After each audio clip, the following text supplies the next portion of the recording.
let's move on to the next topic. We get this question a lot. Like, why should you get a CARPE tablet instead of a Garmin, or instead a regular rugged phone? Maybe you shouldn't, right? Maybe the Garmin is actually better for you, because this product, the CARPE tablet, was made for those users who are already using a phone. Okay, they have already ridden their bikes with a phone or a tablet, and they like the experience.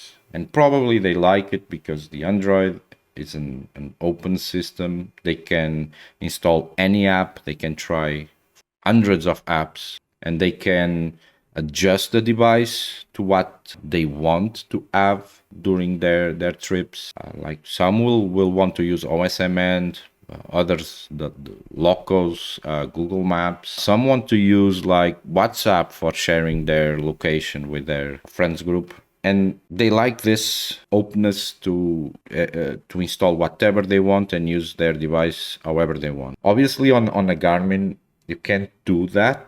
You cannot install other apps to get new features. Garmin will be as it is. Probably they have some updates, but it's nothing like the Android ecosystem, where you have literally thousands of apps that you can choose from and find whatever works best for you. So this tablet is for those who have already decided, I want to use an Android device on my motorcycle. And when you take that step, when you decide that you want to use an Android device, it's actually not as easy as you may think, because you will start running into the typical problems. First, you need it to be rugged and waterproof, which shortens your list of possible devices. Then you will need that even the charging system is something solid, secure, that will not compromise the waterproof of the device, because sometimes you have this waterproof device, but then to connect a USB cable to charge it, you need to open this cap where you will insert the cable, and if you do so, it's no longer waterproof. Water will get inside there. And then there's more stuff, like you need a screen with a lot of brightness, right? Because you will be riding in direct sunlight. You probably will want something a little bigger than a phone. So the available options start to reduce. Like if you want a tablet with a lot of screen brightness, with a charging system that it's waterproof, so either contact pins or something else, or wireless charging or whatever, there aren't many options out there, right? There's probably only the Samsung Active Tab and some rugged phones and tablets with some sort of wireless charging that you can choose from. Because this was so difficult, we started doing our own tablet. Currently, the product that we have is a tablet that is waterproof. It has two different types of charging. You have contact pins on the back, and then you have this M8 screw type, which is commonly used like on roadbook stuff. And this won't fail. This is indestructible, and it's one of the best charging systems that we found, especially if you are doing off-road, because this will resist to vibration. Water won't get in, dust won't get in. It's really solid. Then we've basically added the screen with more brightness that we could find on the market. Then we made an holder specifically for this. So when you buy it, you are not just buying a tablet. You are buying a tablet. You are buying an holder. You are buying a power supply, cabling, and all that. So it's a full kit.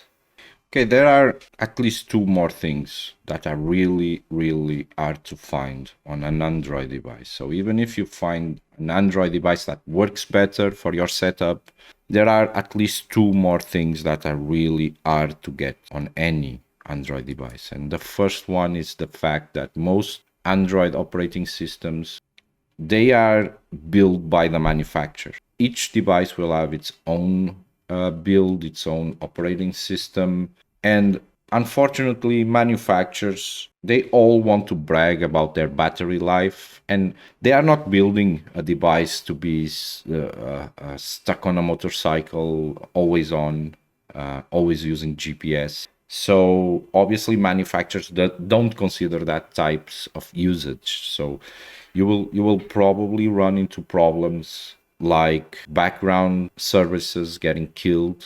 You won't be able to get like, or at least it will be hard to get some simple features like the tablet automatically turning on when it gets power and turning off when you disconnect power, which is really cool to have on a motorcycle, right? And on our device, we build our own operating system. So we remove anything related to battery management, like killing your apps or killing background services. We have auto turn on and auto turn off, which are really cool features to have on a motorcycle. So with this,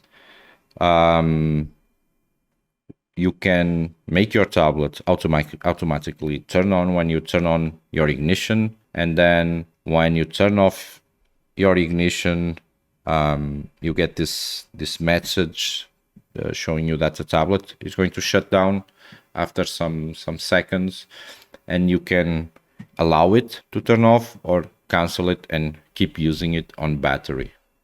Then we have like options to keep your screen locked, which is also something really annoying on a motorcycle. On some devices where it's really hard to accomplish this, you probably have to install third-party apps. Some of them work well, others don't work that well, but on our tablet it's included, so you can keep your screen always on. That's an option. Then you can lock to a rotation so that when you incline your motorcycle, you won't see the screen flipping, like going from landscape to portrait, and that's also another cool feature. And then the last one is not most, all the Android devices and Apple devices, for what I know, they all work at this locked GPS rate, which is 1 location update per second. Doesn't matter if it's an 100 euros device or a 1000 euros device, they will all work at 1 location update per second. So if you are a really precise measurement, for example, if you are doing a road book, you probably want more than that.